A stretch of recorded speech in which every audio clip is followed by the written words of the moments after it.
Uranus is a really exciting topic, and I'm thrilled to be sharing my perspective on it today and explaining how we can work with Uranus in the birth chart and understand it and understand its purpose in our lives and ultimately in the universe and what its goals are to bring us into a higher elevated experience of life on this planet. So Uranus is what we call a transpersonal planet. It is an outer planet, so we are unable to see it with the naked eye from Earth. And because of that, it represents more of an unconscious process that's happening in our human experience. So when we compare that quality to the inner planets, such as Mars or Mercury or Venus, these processes that we're going through are much more conscious. They're much more visceral. They're much more in our faces, and we think about this a lot more. It's more of a substantial element of our lives. So for Venus, for example, we're all very aware of relationships, and we talk about them all the time, how they influence us. It's a factor that's very obvious and that's very conscious in our realm. Things like beauty, things like the sensual experience, these are qualities that we're very much aware of, we experience daily, we think about daily, and they influence us in an impactful way.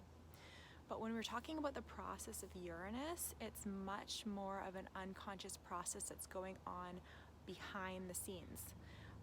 But because of that, it doesn't mean that it's any less important, but it's important. It can be helpful when we're aware of what's happening and we're aware of where Uranus is influencing us in the birth chart, so that we can begin to work with the energy there and use it in the most efficient way.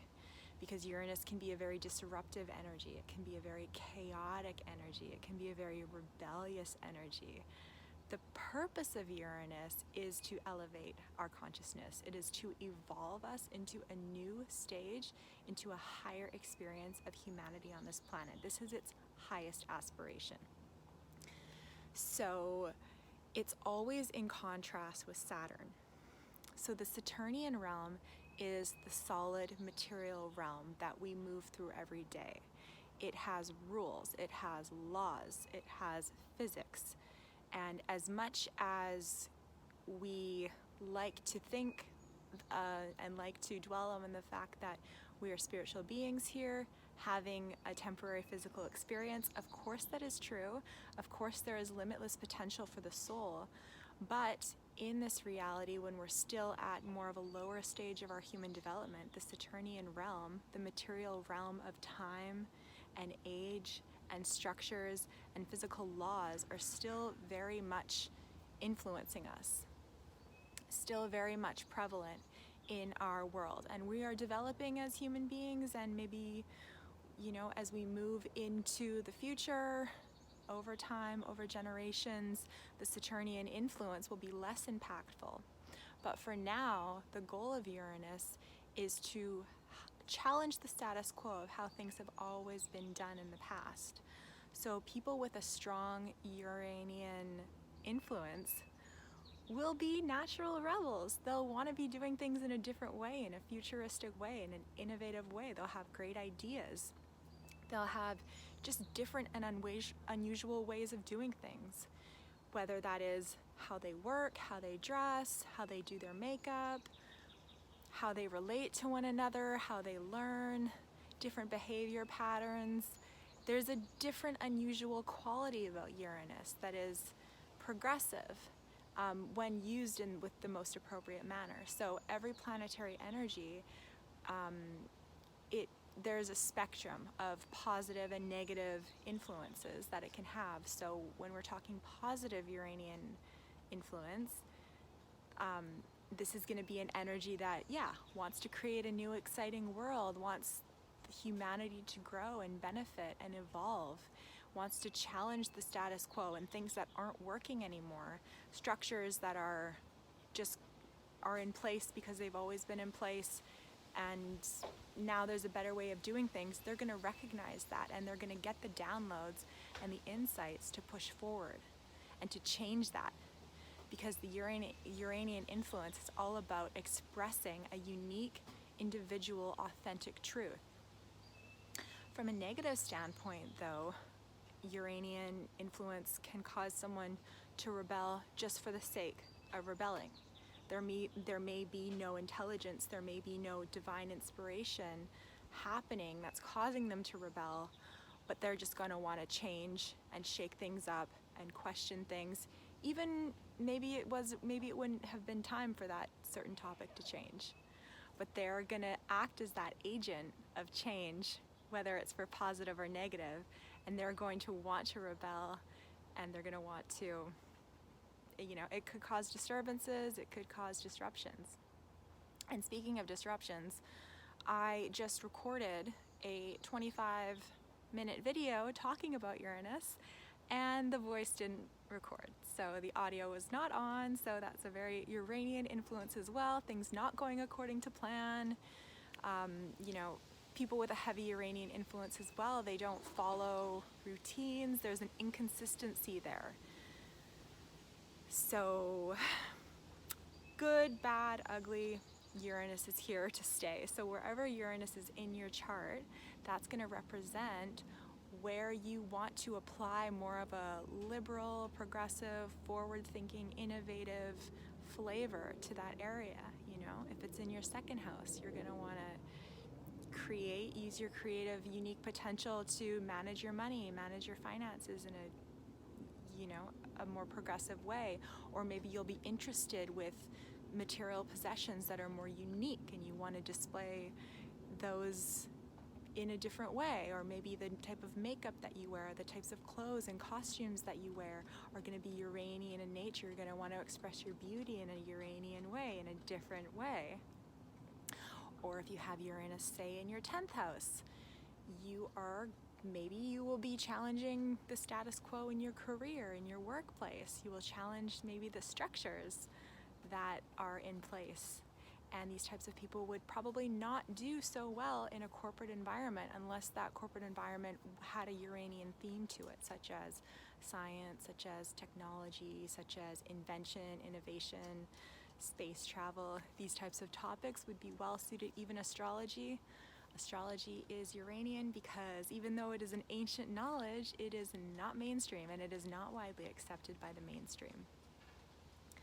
So take a look at your chart and find out where Uranus sits and really take some time to reflect on how you express differently than the status quo in that area. Will be very interesting.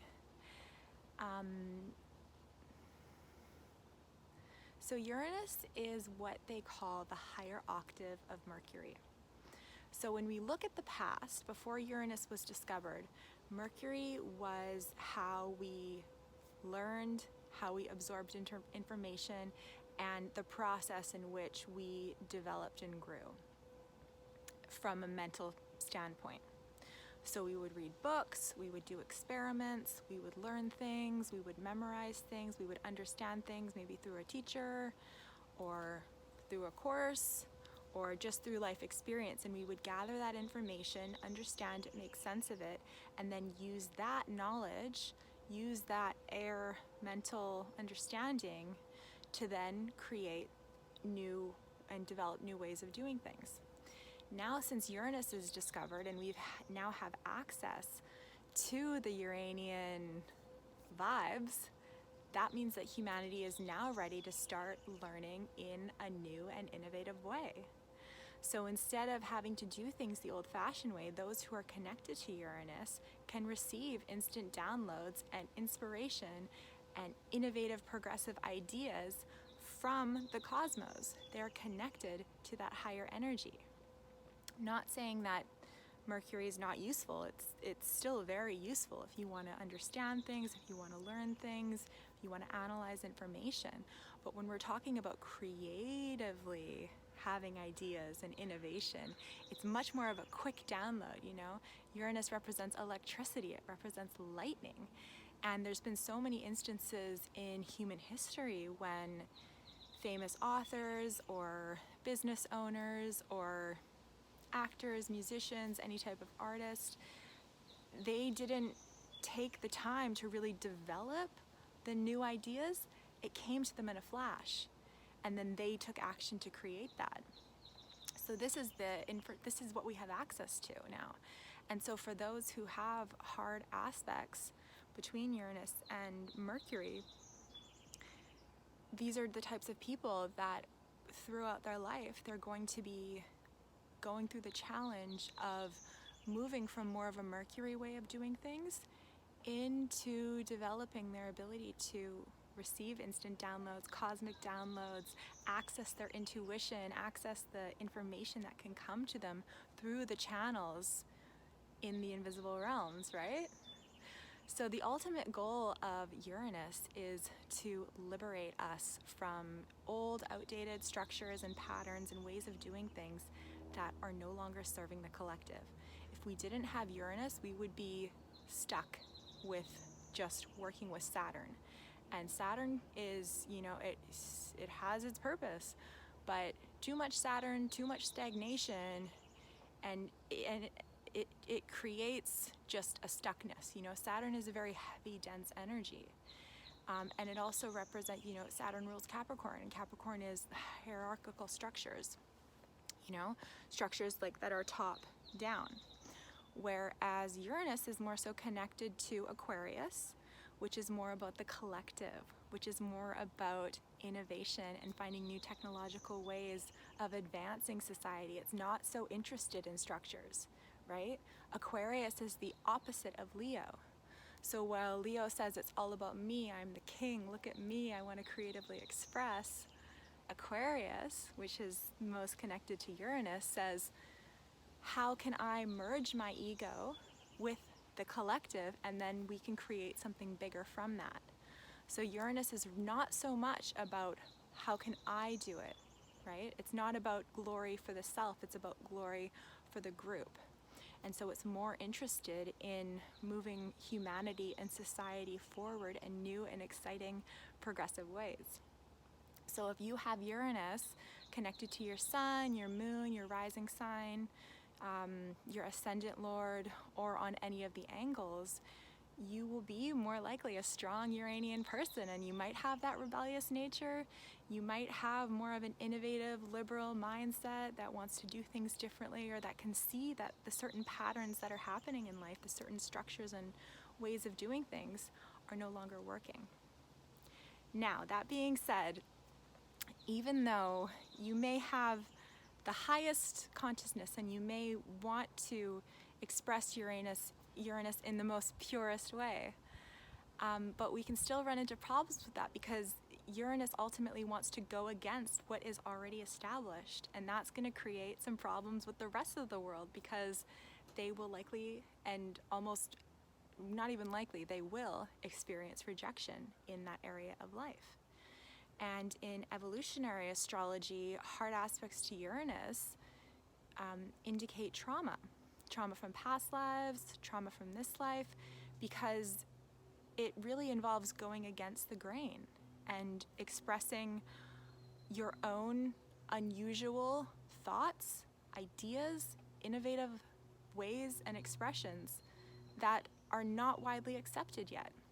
So Uranian people that are taking action towards this can be rejected. They can be ostracized from the group. They may feel like misfits or outcasts, which is kind of an interesting contradiction, because their whole goal is to do something from the highest perspective, is to create something, a new system, a new pattern that is going to elevate and evolve humanity. But as humans, we're very trapped and we're very conditioned in our traditional ways of living in the world, that we will naturally resist change. A lot of us anyway, and particularly those who are disconnected, or who, for Uranus, it's not so prominent in their chart. So while Pluto can show trauma that is on more of a heavier level, that could involve violence or obsession or just like heavier themes, the trauma that Uranus brings is more about rejection from the group, and more about feeling and experiencing the fear that comes along with expressing your own authentic self. So this can also create, a lot, it's a process that people go through with their Uranian placement. So they may feel the need that they want to change, that they want to speak up, depending on the placement and the strength of this planet and what it's influencing. But they may experience like that resistance to following that inner urge, but then yet experience the resistance to the status quo and how things are going. So there's this like push-pull that's going on where they want to honor their authentic self, they want to take action, but then at the same time, there's that fear of what other people will think about them. And so people that have strong aspects and that have a strong Uranus will be more inclined to naturally follow that that desire that they feel in more of a healthy way. And people that have more negative or like harder aspects to Uranus, they'll have to do a little bit more by trial and error. And a lot of what we're talking about when we're talking about Uranus is trial and error, because when you're talking about innovation, when you're talking about bringing in new ideas that have never been developed before, there's going to be trial and error, right? There's no book on how to do that properly, right? If there was a book, that would still be Saturn, right? That would still be the established systems, the established traditions that people were following of how to manage or function in society in this particular way. But Uranus wants to do it in a new way, so it has to bring forth that energy, that inspiration from the cosmos, those downloads, and try it out, right? So they can be very experimental, and this is why Uranus in Aquarius is also connected to science, also connected to technology, and energy, really. It's all about energy when it comes to Uranus. So after these people initially get over their fear of that resistance of what people may think about them, and then they take action in the world, or they are feeling more comfortable with expressing that part of them that's unique, that's unusual, that's more different or futuristic, there could be a period of alienation that will follow, and they may feel uncomfortable, or they may kind of feel like the odd man out as they're learning how to express this in a healthy way. But if they can get it, if they can master it, if they can do it properly and properly bring through those downloads and bring through that inspiration, these are the people that can be really successful, because they're not doing things in the old-fashioned way. They're innovators, they're pioneers in that sense, where they are literally channeling divine evolution. They are agents of change. They are agents that are here to create and evolve our planet. Ideally in the most healthy way, but even when they're not functioning in the healthy way, they can still create situations that can bring up the opportunity for discussion, any type of challenge, whether that challenge is warranted or whether it's more of an immature perspective, brings up the topic of conversation so that we can actually look at these topics and say, okay, is this the right way of doing things? Do we need to adjust? Do we need to change things? Or like, maybe we should just keep it as it is, right? And sometimes that is the option, that is the better choice, just to keep it out as it is. So Uranian people really help us progress forward and help us to create a new and beautiful world. And as I speak right now, today, July 4th, 2021, there is a major T-square happening right now with Uranus at the apex. So we have Saturn and Mars in opposition, and Uranus at the tip, both being squared by Saturn and Mars. So there's a lot of Uranian energy in the air. This Saturn-Uranus square is going to be happening all year and into next year as well. A lot of change is coming, right? A lot of things are going to be shaken up. The status quo is going to be questioned, and Uranus is going to challenge the things that no longer work. And so for the things that no longer work, its desire is to bring liberation and to bring a new progressive way of functioning. Uranian transits as well can do the same thing. It doesn't necessarily have to be on a societal level. It doesn't have to be on a technological level. It can be something as simple or as like mundane as how we learn, or as how we function in a relationship. So people that are being influenced by Uranus on their Venus, or their 7th house, or their 7th house lord, they will be experiencing, or they will be going through disruptions, chaos, changes in the relationship, because Uranus is trying to create an innovative experience for them. That's if it is. So if it's a transit, it will be more so targeted towards liberating someone from the traditional way of relating to someone. So if a relationship was no longer working, then it can cause a breakup, or it can cause an opportunity to discuss how to properly move forward in a more progressive way, right? So being more open to communicating, or just trying different techniques and tools of relating that you hadn't been using before. If you have Uranus connected to a relationship influence on your birth chart, such as Venus, 7th house Lord, this will naturally create disruptions in your relationship, and it will cause the person to be interested in relating to their partner, relating to the types of people, their types of close friendships and partnerships in more of a progressive way. You know, they might be interested in having a polyamorous relationship, or a relationship where that is not so traditional, because Uranus does not want what is traditional. Wherever Uranus is influencing, it's going to want to break that tradition. It's going to want to challenge the status quo. So whatever the status quo is of the times, it's going to want to challenge that. So maybe it will challenge monogamy. Maybe it will challenge the idea that in order to have a relationship, you need to live together, or you need to have children, or there needs to be just whatever. You can create your own rules, and that's what Uranus does. But they will also experience likely a bit of pushback from society, because it's representing a part that's not so, people aren't so comfortable with, right? We are comfortable with Saturn. We're comfortable with how things are always been done, because we are conditioned. So Uranus is a fascinating planet, and I really encourage you just to take a look at where it's sitting in your chart and have a think about the areas of life that it's influencing, because this is your secret, unique, not so secret, but it is your unique way of evolving the planet. So this is like your superpower. This is the area of life where you have more access to changing it, and to receiving innovative and futuristic information about this part of life. And you know, of all the 12 houses, each one can become stagnant, can become old, can become traditional. So we need Uranus to shake things up and to create a new world for ourselves. If you have Uranus, for example, in the first house, you will literally be an expression of Uranus, because the first house is the body, it is the core personality, it is the lens in which we move through the world.